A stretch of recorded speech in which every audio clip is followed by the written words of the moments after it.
మాట్లాడేటప్పుడు ఏ విధంగా ఉచ్చరించి మాట్లాడాలి అనే మినిమం ఇంగిత జ్ఞానం కూడా నీకు లేదు అనంటే మరి నువ్వు ఆ స్థాయిలో ఉండి నువ్వు దిగజారిపోయి మాటలు మాట్లాడుతుంటే నీలాగా దిగజారి మాట్లాడడం అనేది మాకేం పెద్ద పని కాదు. కానీ మా పార్టీకి ఒక విలువలు, మా పార్టీకి ఒక లైన్ ఉంటది. నోటికి ఏదొస్తే అది మాట్లాడడం జనరల్ గా ఎంతసేపు పని. నంగనాచి మాటలు అని అంటుంది ఒక ఎక్స్ సీఎం ని పట్టుకొని. నంగనాచి మాటలు. నీ చదువేందో నీ విజ్ఞత ఏందో నాకైతే అర్థం అవ్వట్లేదు. కానీ నిన్ను రాష్ట్రంలో ఉన్నటువంటి మహిళలు అంటున్నారు, నంగనాచి అనిత ఎక్కడున్నావు నువ్వు ఆడబిడ్డల ప్రాణాలు పోతుంటే? నంగనాచి అనిత చిన్న బిడ్డలకి ఫుడ్ పాయిజన్ అవుతుంటే ఎక్కడున్నావు అనిత? నంగనాచి అనిత రాష్ట్రంలో మడ్డర్లు అయిపోయి డ్రమ్ములలో తేలుతుంటే, రాష్ట్రంలో ముక్కలు ముక్కలుగా నరికి ఫ్రిడ్జులలో పెడుతుంటే ఎక్కడికి పోయావు నంగనాచి అనిత అని రాష్ట్రంలో ఉన్నటువంటి మహిళలు అడుగుతున్నారు తల్లి. జగన్మోహన్ రెడ్డి గారు అమరావతి కోసం మాట్లాడారు. సైకో అంటున్నావు, కామెడీ సైకో అంటున్నావు, పులివెందుల ఎమ్మెల్యే అంటావు. మరి నువ్వు కూడా పాయకరావుపేట ఎమ్మెల్యేవే కదా. సబ్జెక్ట్ మీద మాట్లాడటం అంటే సబ్జెక్ట్ మీద మాట్లాడడం చేతగాక వ్యక్తిగత దూషణలకి దిగుతాము, ఇదే మా సాంప్రదాయము, మా పార్టీ విలువలు ఇవే అని మీరు మాట్లాడితే ఎంతకన్నా చేసేది ఏమీ లేదు. ఎందుకంటే మీలాగా మేము దిగజారి మాట్లాడలేమే. చదువుకున్నాం, మాకొక విజ్ఞత ఉంది, మా పార్టీకి ఒక లైన్ ఉంది. మా జగన్మోహన్ రెడ్డి గారు అంతకన్నా లైన్ దాటి మాట్లాడొద్దమ్మా అని మాట్లాడతారు. కాబట్టి మీలాగా దిగజారిపోయేటువంటి రాజకీయాలు చేయలేము, మాటలు కూడా మాట్లాడలేము. ఆయన చెప్పింది ఏంటి? అసలు ఆయన చెప్పింది అర్థం చేసుకున్నటువంటి జ్ఞానం అనే ఏడ్చిందా అక్కడ ఎవరికైనా? ఎవరికి లేదు. ఇవాళ మావి గన్ను, వెన్నుపోటు అంటున్నావు, ఇంకోటి అంటున్నావు, ఏదో కత్తిపోటు అంటున్నావు, బాబాయ్ పోటు అంటున్నావు. మీ పార్టీలో విలువలు, మీ పార్టీలో వెన్నుపోట్లు, పార్టీ ఎవరితో పెట్టుకొని లాక్కున్నటువంటి మీ తీరు నేను చెప్పేది ఏముందమ్మా? రాష్ట్రంలో ఉన్నటువంటి అందరికీ తెలుసు. ఇంకా గన్ను అన్నావు, ఆ గన్నుతో కాల్పులు గాల్చిన వాళ్ళు ఎవరు, ఆ కాల్పులు గాల్చిన వాళ్ళకి భిక్ష పెట్టింది ఎవరు అనేది అందరికీ తెలుసు. సో ఇవాళ రాష్ట్రంలో ఉన్నటువంటి మహిళల మీద నీకు ఏ రోజు ఒక కన్సర్న్ లేదు. ఒక డమ్మీ హోంమంత్రి పదవిలో ఉండి నోటికి ఏదొస్తే అది నేను మాట్లాడతాను, చెల్లుబాటు అవుతుంది అనుకుంటే ఇక్కడ ఎవ్వరూ ఊరుకునే వాళ్ళు లేరు. మా నాయకుణ్ణి, మా జగనన్నని మాట్లాడేటప్పుడు ఈసారి కాస్త నోరు ఒళ్ళు అదుపులో పెట్టుకొని మాట్లాడు అనితక్క. ఎందుకంటే పరిపాలన మీద మీకు ధ్యాస లేదు, రాష్ట్ర అభివృద్ధి మీద మీకు ధ్యాస లేదు, దొంగ అబద్ధాలు ఇచ్చి ఇస్తానన్నటువంటి సంక్షేమం మీద ధ్యాస లేదు. సంక్షేమం ఏదయ్యానంటే అక్క అంటారు, చెల్లంటారు, అమ్మంటారు. అయ్యా మీకు ఇన్ని అప్పులు చేశారు నాయన, ఎట్లా ఈ అప్పులన్నీ తీరుస్తారంటే మళ్ళీ సేమ్ అక్క అమ్మ. ఆడబిడ్డలు రోజు రోజుకి మర్డర్లు అయిపోతున్నాయి. మీరు అసెంబ్లీ సాక్షిగా చెప్పినటువంటి 16,800 లెక్కల ప్రకారం ఒక్కొక్క గంటకు ఒక్కొక్క ఆడబిడ్డ మీద ముగ్గురు వేసి అన్యాయాలు జరుగుతున్నాయి. ఏంది తల్లి అనంటే జగన్మోహన్ రెడ్డి గారి అక్క, జగన్మోహన్ రెడ్డి గారి చెల్లి, జగన్మోహన్ రెడ్డి గారి అమ్మ. మీకు చెప్పారా విజయమ్మ గారు రాజీనామా చేశారని మీకు చెప్పారా? సో కాస్తైనా నైతిక విలువలు కలిగి మాట్లాడితే చాలా చాలా బాగుంటది. ఇవాళ మీరు ప్రతిసారి ఆయన్ని పర్సనల్ గా ప్రతిసారి అసలు ఇంట్లో ఉన్నటువంటి ఆడవాళ్ళను తీసుకొని వచ్చి రెచ్చగొట్టి మాట్లాడే విధి విధానాలే మీ విధి విధానాలు. ఇవాళ అయితే మేము కూడా పర్సనల్ గా చాలా మాట్లాడాల్సి ఉంటది. ఎందుకనంటే మరి ఎందుకు మీ భర్త మీద దొంగతనం కేసేశారు అని అనడం ఎంతసేపు పని? మాకు చాలా ఉన్నాయి మాట్లాడడం అంటే, మేము చాలా మాట్లాడగలుగుతాం. కానీ వ్యక్తిగత దూషణ అనేది మా పార్టీ లైన్ కాదు. గతంలో చెప్పాము, ఇప్పుడు చెప్పాము, మళ్ళీ చెప్తాము. సో ఇప్పుడు ఎక్కడైనా ఒక ఇల్లు కట్టుకునే వాళ్ళు అనుకోండి, ఎక్కడ కట్టుకుంటారు? మిడిల్ పాయింట్ లో కట్టుకుంటారా, లేకపోతే ఊరు బయట ఎక్కడో కట్టుకుంటారా?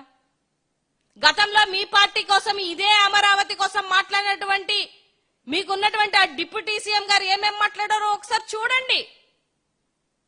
మీ నాయకులు ఏమేం మాట్లాడుతున్నారో కూడా ఒకసారి చూడండి. మీ పార్టీలో ఉన్నటువంటి వాళ్ళు కూడా బయటకు వచ్చి ఏం మాట్లాడుతున్నారో కూడా ఒకసారి గమనించండి.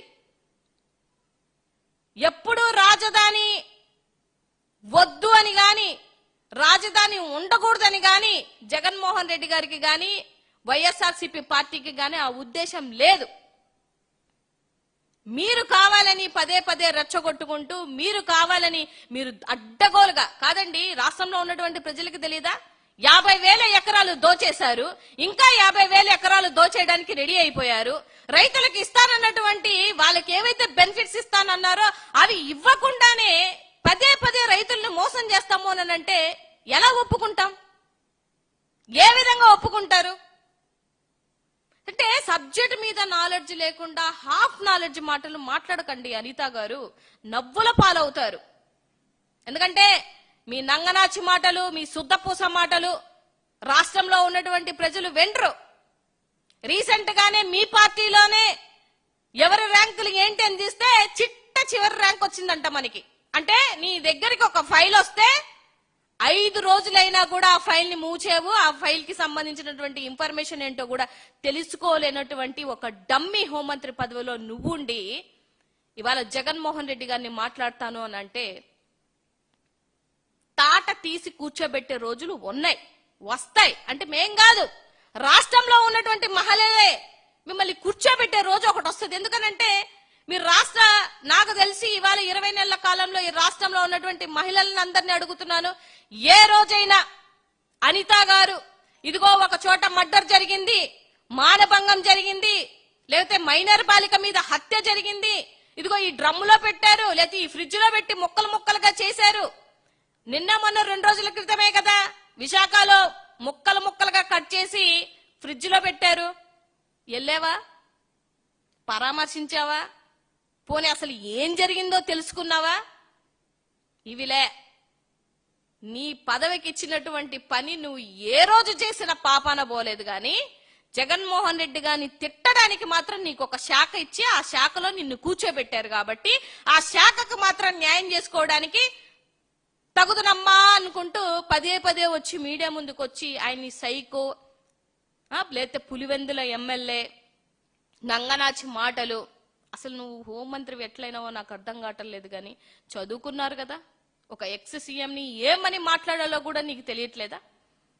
రాష్ట్రంలో ఉన్నటువంటి మహిళలు అడుగుతున్నారు ఇవాళ, అనిత నువ్వు అసలు ఆడదానివేనా అని. ఎందుకంటే ఒక మహిళగా ఇంతమంది చనిపోతుంటే కూడా నీకు కన్సర్న్ లేదు అని అంటే నీ మీద నేను జాలి పడుతున్నా, నీ మీద నిజంగానే జాలి పడుతున్నా. ఆ పదవి విలువ తెలియకుండా ఇవాళ అడ్డగోలుగా నోరుంది కదా అని అతి ఎప్పుడు చేయవాకండి. అతి చేస్తే ఎప్పటికైనా ప్రమాదమే. హద్దు దాటి మాట్లాడితే ఈసారి నీకు చాలా మంది మహిళలు ఇక్కడ నుంచి సమాధానం చెప్పేటువంటి రోజు దగ్గరలోనే ఉంది. నీ సొంత నియోజకవర్గంలోనే నీ పనితీరు బాలేక గంట సేపు నిన్ను నిలబెట్టారు అని అంటే నీ పనితీరు ఏంటో ఒకసారి ఆలోచించుకో అనిత గారు.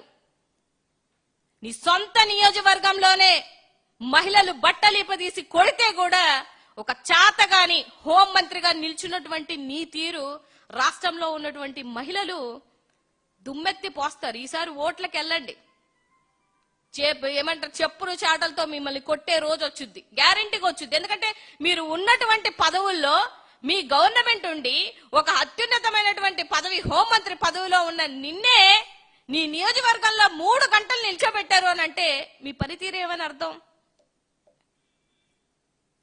ఒక మైనర్ బాలిక కేసు పెట్టి ఇదిగోండి మాకు ఇంత అన్యాయం జరుగుతుంది, పలానా వ్యక్తి వచ్చి మమ్మల్ని చంపేస్తాడని బెదిరించినా కూడా పట్టించుకోకపోతే 2 రోజుల తర్వాత ఆ మైనర్ బాలికని గొంతు కోసి చంపేసినటువంటి వైన్యం నీ సొంత జిల్లాలోనే జరిగింది, ఎక్కడో కాదు.